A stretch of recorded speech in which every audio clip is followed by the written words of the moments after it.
In this video, I'm going to show you how to cancel your Shopify paid plan the right way. So the first step is to cancel any paid subscriptions.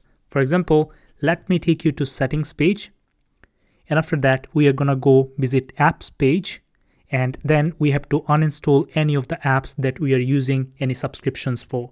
Then go to sales channels and uninstall all the installed apps to save yourself from future headaches of paying any unnecessary money. So after uninstalling apps and sales channel apps, go to plan and then you'll find your plan details here and you'll see this cancel plan option.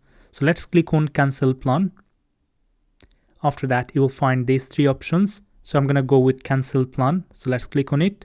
And then you will see these options: cancel apps you subscribe to outside Shopify to avoid unwanted charges, transfer any domains that you purchased through Shopify, and review all recommended steps such as exporting stored data if you want to keep your backup. So if you want, you can follow along. Otherwise, simply click on I have reviewed the information above and then click on continue. After that, they're going to ask you one reason. So let's click on please select, and then I'm going to select I was just testing Shopify out. Let's click on continue.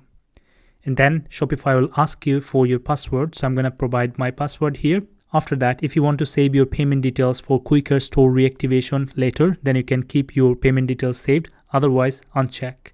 And then click on cancel plan.